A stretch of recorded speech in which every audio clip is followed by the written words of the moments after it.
to me. Papers that shout through open doors and scarper down the science block and Mr. Peters comes. Papers that hold back the fear of a strut and a sway and a spit the little kids and call the Polish boys pugs to rip the middle pages out of their books. Papers that admit in empty classrooms at 3:30 that they don't know when Dad's getting out, and that makes their lips and their fish shake when they look at me.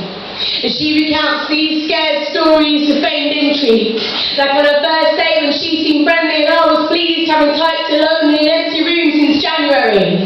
She sat down and said, "Have you heard the news?" And I waited, breathtaking, to her views on Italian elections and press reform and HIV cures and who to vote for Pope and how many people died in Iran on Monday. But all of that paled in comparison to Pippa Middleton's yellow coat and boys marrying grandmothers in somewhere not English and capital letters of arson and attack, and none of it deserves, and the Queen's diarrhea and Prince Charles smiling, another one drinking, and Kate Middleton's hat and she's pregnant. Did you hear that she's pregnant?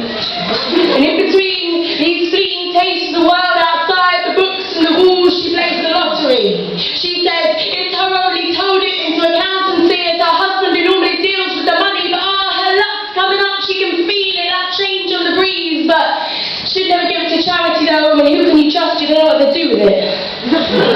She took over the books like conquering lands with the plastic cubes in wrists. She says there's too many, taken to the tip in boxes that get caught in the boot of her car, they're piled so high, and the ones that are left, well, the kids don't treat them the way she wants them to treat them. Like the girl who never wears her tie or blazer, pug-faced from indignation, told there's no time for you, go back to class, but she can't go back empty-handed, so she slaps the grab at horrid Henry, volume 3, the librarian quick to save to her loot, smacks her palm down to protect it. Skin on skin, and all those Daily Mail headlines paste the walls, and I see her imprinted in every one as the girl explodes into tears and looks at me. Miss? Question mark. Go back to class. And there are statements half-heartedly taken. And I don't lie, I just keep quiet and nothing comes of it because everyone's too terrified of anything coming of it. And World Book Day comes with a briefcase and a suit, and he hands me his coat and tells me his coffee's too strong and instructs kids to silence with the story of his tie. His tie's got a TARDIS on. None of the kids know what a TARDIS is because Maximus is out and the plot got too tough, and sir, where can we go? I hate books. And he's stunned. Clenching his knuckles, like clutching a Michael Gove report, he spits that this kid better get used to it. Give education a year and he'll be charged with the light brigade by heart, and then he'll know how life can be hard, and suddenly all the bright lights of World Book Day fade, and a fight in the corridor pulls down a poster of Tony Robinson's face. And her expressions change so quickly.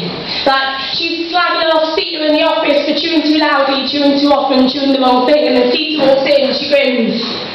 Starts bitching about the kids because they're always there, they laugh too much, fart too much, look at too much, like they want something, why do they always want something, what do they want? And I only work part-time, so I only hear half of this, it's the kids to get the full show. At lunch, she tells me how her diet is better than mine. I say I'm not on one, she doesn't care, because hers is only eating lettuce, only eating things that are yellow, only eating on days that begin with an S&C and never eating when she's always eating, and Jess, have you noticed how Sita in the office is always eating? And she'll try anything to keep the kids out. As they back down the English block, she stands at the door dictating faces that can pass and the promise they'll sit in silence, speak when spoken, do not make themselves noticeable and not touch the books. If you want one, you take it. Don't peruse, don't fiddle, don't read the blurb, decide it's not for you, then I place it back on the wrong shelf. Don't bring it back torn or folded or wet or enjoyed or crinkled or thumbed or carried in a rucksack for weeks. Find any opportunity just to love it in a stairwell under a desk.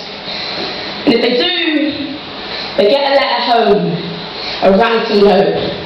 It's her favourite part of the day, rattling off addresses, announcing how unsurprised she is that Megan brought back Tracy Beaker 2 days lately from that corner of the estate. Then Megan stands for 2 weeks, and when she protests, it becomes a month, and a stamp of her foot with a bitch under her breath gets her a life sentence, and this is Megan who loves books. She's got an imagination you can drown in, and now she hangs around outside, picking her chewing gum in the windows of the canteen. She glares at me. One day, the deputy head pulls me in, tells me it's my job to get them in between the pages picking up books. She gives me a job title with the word champion in it and targets to meet by Christmas. I'm walking back along the 4th period corridor through the double doors. She's in between 2 piles. The shelves are bare. One pile's near toppling, reaching the panel ceiling, and the other one's barely up to her knees. What are you doing, I say? And she's up like I'm going to tell her. Did you know how much filth is in this room, she says. She's picking up titles from the highest pile, throwing them in the bin with the juice packets and the apple cores, lifting their bolts like it's my fault. The Kite Runner, rape and buggery, Adrian Mole masturbation, Jane Eyre, one of the others against her will, White Teeth got religion, Black Beauty bestiality, Time Travelers, 5 Steps with a Minor, Macbeth too violent, Regeneration too gay, Greg Gatsby too much drink, and D.H. Lawrence, don't get me started. It's all over the headline, she says. Kids aren't safe on streets and in schools, and these books are like bombs, turning teenagers into weapons, filling their heads with dirt and desire, and I will not sit back and watch this country go to rot.